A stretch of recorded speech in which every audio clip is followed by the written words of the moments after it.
በኢትዮጵያ ቀደም ሲል በነዳጅ ተሽከርካሪዎች መለዋወጫዎች ላይ የሚስተዋለውን የጥራት ማነስና ህገወጥ አሰራር ለመቅረፍ የተሰራ መሆኑን የትራንስፖርትና ሎጂስቲክስ ሚኒስቴር ገልጿል።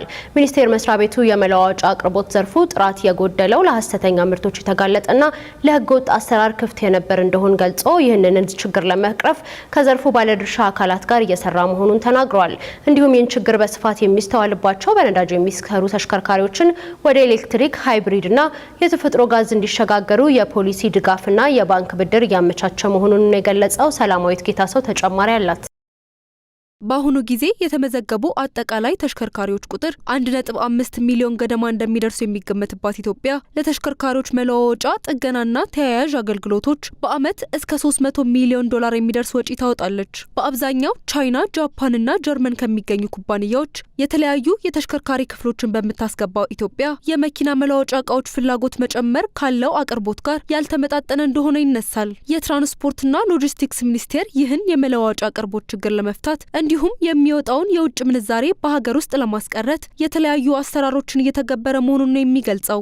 በተለይም ቀደም ሲል በነዳጅ በሚሰሩ ተሽከርካሪዎች ላይ የሚስተዋለው የመለዋወጫ አቅርቦት ጥራት የጎደለው ለሐሰተኛ ምርቶች የተጋለጠና ለህገወጥ አሰራር ክፍት እንደነበርም ነው የሚያነሳው። አሁን ላይ ታዲያ ይህንን አሰራር በመቀየር በኤሌክትሪክና በተፈጥሮ ጋዝ በሚሰሩ ተሽከርካሪዎች ላይ አስተማማኝና ጥራቱን የጠበቀ የመለዋወጫ አቅርቦት እንዲኖር እየተሰራ መሆኑም ተነግሯል። የትራንስፖርትና ሎጂስቲክስ ሚኒስትር ዴኤታው በሮ ሀሰን የተሽከርካሪ መገጣጠሚያ ና የመለዋወጫ አቅርቦትን ለማሳደግ ከፍተኛ ኢንቨስትመንት እየፈሰሰ መሆኑን ያነሳሉ። አፍተር ሴልስ እና በስፔር ፓርት ላይ ሰፊ ትግል እየተደረገ ነው ያለው።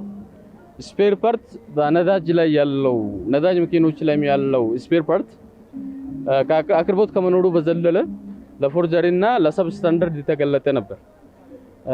ያ አቅርቦቱን መፈተሽ ነበረበት። ፈትሸን ከዛ ላይሰንስ ወስደን በኤሌክትሪክ መኪኖችና በኤልኤንጂ የሚሰሩ ተሽከርካሪዎች ላይ ለፍራውድ ያልተገለጠ ለሰብ ስታንዳርዳይዜሽን ያልተገለጠ አቅርቦት ሰንሰለቱ ደግሞ ጠንካራ የሆነ ኢቭን በዓለም አቀፍ ደረጃ በኤሌክትሪክ ተሽከርካሪዎች ላይ በተሽከርካሪ የስፔር ፓርት አቅርቦት ላይ ስመጥር የሚባሉ ካምፓኒዎችን በኢትዮጵያ ላይ የራሳቸው የሴልስ ማዕከላት የራሳቸው የመገጣጠሚያ የአቅርቦት ሰንሰለት እንዲኖራቸው እያደረገን ያለነው። የግል ባለሀብቱ በጣም ኢንቨስት አድርገው ለአፍሪካ የሚሆኑ ለኢስት አፍሪካ የሚሆኑ በጣም ሂጅ የሆኑ የአፍተር ሴል ሰርቪስ እየገነቡ ነው ያሉት። በተጨማሪም ነዳጅ የሚጠቀሙ ተሽከርካሪዎችን ወደ ኤሌክትሪክ ለመቀየር የሚያስችሉ መሳሪያዎችና ማንኛውም መለዋወጫ በፖሊሲ ድጋፍ ከቀረጥ ነፃ እንዲሆኑ መደረጉን ሚኒስትር ዴኤታው ገልጸዋል።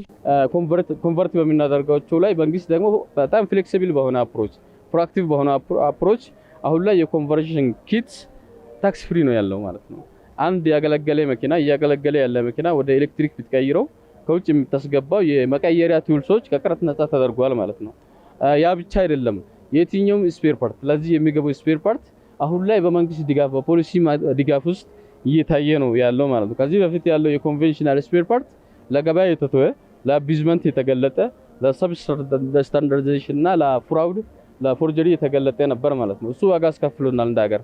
ከዛ ላይሰንስ ተወስዷል። አሁን ላይ በአግባቡ እየተሰራበት ነው ያለው። ከሀገር ውስጥ አምራቾች የተሽከርካሪ ገጣጣሚዎችና አቅራቢዎች ጋር ይህንኑ የመለዋወጫ አቅርቦት ጥያቄን ለመመለስ በጋራ እየተሰራ መሆኑን ሚኒስትር ዴኤታው ገልጸዋል። እኛም በቅርቡ ላውንች ያደረግነው የሀገር አቀፍ የኤሌክትሪክ መኪኖች ትግበራ ስትራቴጂ አለ 2025-2030 እዛ ላይ ስፔር ፓርት ላይ እንዴት እንስራ የሚለው በግልጽ የተቀመጠ ነገር አለ። ከአጋር ተቋማት ጋር የድጋፍ እንዲደረግ አምራቾች፣ ገጣጣሚዎች፣ አቅራቢዎች ላይ የእይታና የፋይናንሻል ካፓቢሊቲ እንዲሁም ደግሞ ዘርፉ ላይ የወጡ ስታንዳርዶች እንዲያውቁና ለሀገር በጥራት እንዳይደረደሩ የማድረግ ስኮፕ በደንብ የተሰራበት ነው ያለው። አሁን ካለው አኳያ እጥረት አለ ብዬ አላስብም። እጥረት ሳይሆን ደግሞ ከራሳችንም ዲማንድ አልፈን እንደ አንድ የፎሬክስ መስገኛ አቅም እንዲሆን በማሰብ በዚህኛው ላይ አግሬሲቭሊ እየሰራን ነው ያለነው ማለት ነው። እንዲሁም ለከተማና ሀገር አቋራጭ ትራንስፖርት አገልግሎት የሚውሉ ተሽከርካሪዎች ወደ ኤሌክትሪክ፣ ሃይብሪድና የተፈጥሮ ጋዝ እንዲሸጋገሩ መሆኑን ነው ሚኒስትር ዴኤታው የገለጹት። አሁን ላይ የከተማ ታክሲዎች በብዛት በቁጥር ብዙ ናቸው። በእይታ ደረጃ ስራ ይፈልጋሉ። በአቅርቦት ሰንሰለት ላይ ደግሞ ከአጋርና ከልማት አጋሮቻችን ጋር እየተነጋገርን ያለነው። ለዚህ የሚሆን ሰነድ አዘጋጅተናል። ስትራቴጂ እየቀኘን ነው ያለነው። ትግበራው እንደዚሁ እንዳይንጠባጠብ ወደ ኋላም ደግሞ ወደማይመለስበት ትግበራ ውስጥ መግባት ስላለበት በጥንቃቄ እየተያዘ ነው ያለው። ነገር ግን የማይቀረው ሽፍት ይሄ ሽፍት ይኖራል ማለት ነው። እነሱ ወደ ተሻለ አደረጃጀት ይሄዳሉ። የተሻለ ስቶክ ይይዛሉ። በጋራ በዊን ዊን አፕሮች ማለት ነው። እነሱም በራሳቸው ጥረት እንዲያደርጉ አድርገን አደረጃጀቱ ደግሞ ለድጋፍ ምቹ አድርገን አሁን በግለሰብ ደረጃ ነው ያሉት፣ እሱ ለድጋፍ ምቹ አይደለም። የተሻለ አደረጃጀት ፈጥረን እነሱ ሜንታል ላይ ሰርተን በጋራ አቅማቸው ላይ ሰርተን እኛ ደግሞ እነሱን አስቻይ ሁኔታዎች ሊፈጥሩ የሚችሉ የፋይናንስም የብድርም ሌሎችም አማራጮች ከመንግስት አቅም ጋር ከፖሊሲ ዳይሬክሽን ጋር እያጣጣመን የምንቀይር ይሆናል ማለት ነው።